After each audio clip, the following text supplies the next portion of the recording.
I'm Janaki Srinath, nutritionist. ఈరోజు మనము నూనె ఏది వాడితే మంచిది, ఎంత వాడాలి అనే విషయం గురించి మాట్లాడుకుందాము.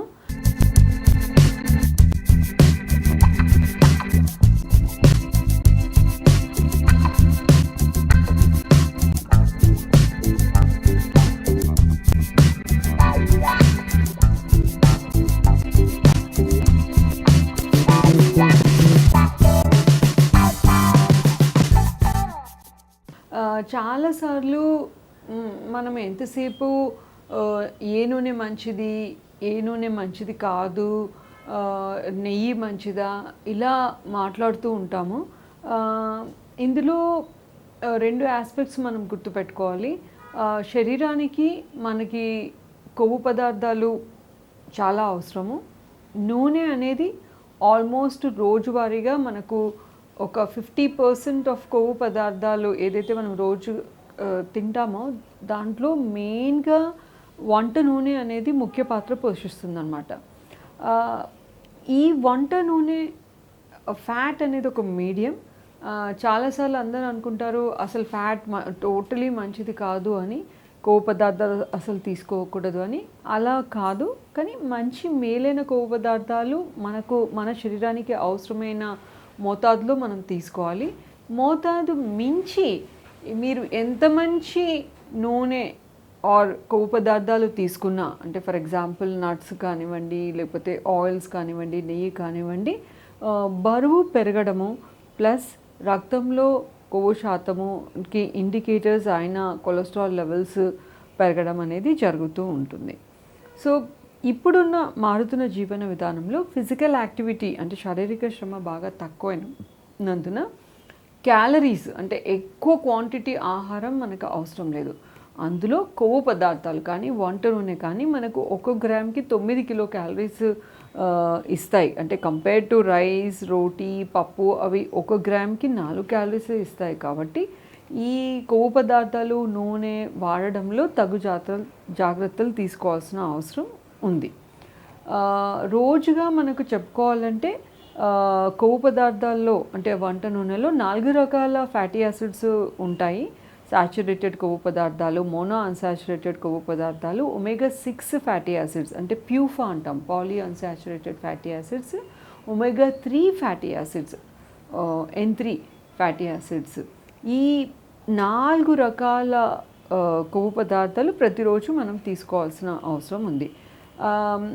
అంటే టోటల్ ఎనర్జీ విషయానికి వస్తే ఒక 10% సాచురేటెడ్ నుంచి అండ్ మిగతా fatty acids at least only 10% from MUFA, 10% from PUFA తీసుకుంటే బాగుంటుంది.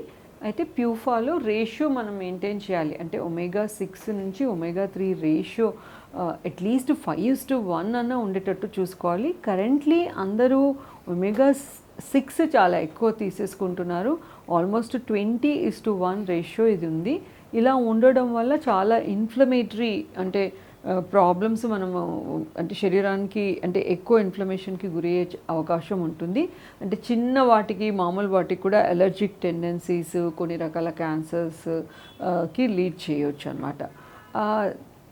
ఆహారంలో అంటే ఒకటే వంట నూనె ద్వారా అన్ని రకాల మేలైన saturated fatty acids, unsaturated fatty acids ఇవన్నీ రావాలంటే ఏ సింగిల్ ఆయిల్ వల్ల కుదరకపోవచ్చు.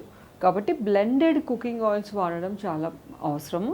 అంటే ఇప్పుడు గ్రౌండ్ నట్ ఆయిల్ లేదా నువ్వుల నూనె లేదా రైస్ బ్రాన్ ఆయిల్, వీటిలో మన ఇష్టం ప్రకారంగా అయితే సోయాబీన్ ఆయిల్ కానీ, మస్టర్డ్ ఆయిల్ కానీ, లేదంటే క్యానోలా ఆయిల్ కానీ కలిపితే మనకు అవసరమైన మేలైన కొవ్వు పదార్థాలు మనం తీసుకునే వంట నూనె నుంచే మనకు వచ్చేస్తుంది అన్నమాట. ఇంకో ఇంపార్టెంట్ క్లాస్ మనం గమనించాల్సింది ఏంటంటే ట్రాన్స్ ఫ్యాటీ యాసిడ్స్ అని. ఈ ట్రాన్స్ ఫ్యాటీ యాసిడ్స్ ఎప్పుడు ఫార్మ్ అవుతాయంటే నూనె చాలా ఎక్కువసేపు వేడికి గురైనప్పుడు, అంటే చాలా డీప్ ఫ్రై చేసి చాలాసార్లు రిపీటెడ్గా ఆయిల్ యూస్ చేస్తున్నప్పుడు.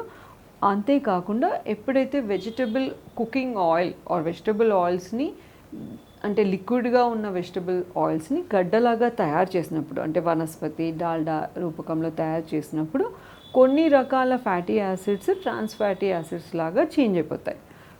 ఈ ట్రాన్స్ ఫ్యాటీ యాసిడ్స్ లెవెల్స్ మనం తీసుకునే ఆహారంలో 1% కంటే కూడా ఎక్కువగా ఉన్నప్పుడు అది బ్యాడ్ కొలెస్ట్రాల్ లెవెల్కి, హై ఎథరోజెనిక్ కొలెస్ట్రాల్ లెవెల్కి అంటే లింక్ ఉందని చాలా స్టడీస్ చెప్పాయి. కాబట్టి ట్రాన్స్ ఫ్యాటీ యాసిడ్స్ వినియోగం మాత్రం చాలా తక్కువ, లిమిటెడ్ క్వాంటిటీలో చేసుకోవాలి. ఇంతే కాకుండా వంట నూనె మీద దృష్టి మంచి క్వాలిటీ తీసుకుంటూనే మోతాదు కంట్రోల్లో పెట్టుకుంటూ, అలాగే డైవర్సిఫైడ్ ఆహారం అంటే ఆహారంలో ఒమేగా 3 కొవ్వు పదార్థాలు, ఆల్ఫా లినోనిక్ యాసిడ్ మనకు ఒక సరైన మోతాదులో రావాలంటే పప్పు దినుసులు, పొట్టుతో ఉన్న గింజ ధాన్యాలు, ఆకుకూరలు, స్పైసెస్ లైక్ మెంతులు, అవిసె గింజలు, మస్టర్డ్, ఇవన్నీ కూడా వెజిటేరియన్స్ అయితే వీటిలో మనకి ఎక్కువగా ఆల్ఫా లినోనిక్ యాసిడ్ దొరుకుతుంది, ఒమేగా 3 ఫ్యాటీ యాసిడ్స్.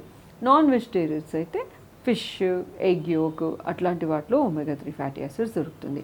ఒకవేళ డైట్ చాలా మొనాటనస్గా ఉండి ఇలా న్యాచురల్ ఇంగ్రీడియంట్స్తో లేనప్పుడైతే సప్లిమెంట్స్ రూపకంలో కూడా ఒమేగా 3 ఫ్యాటీ యాసిడ్స్ దొరుకుతాయి. Or omega 3 fatty acid enriched eggs కానీ, స్పిరులినా సప్లిమెంట్స్ కానీ తీసుకున్నప్పుడు ఈ ఫ్యాటీ యాసిడ్స్ మన శరీరానికి అందుతాయి.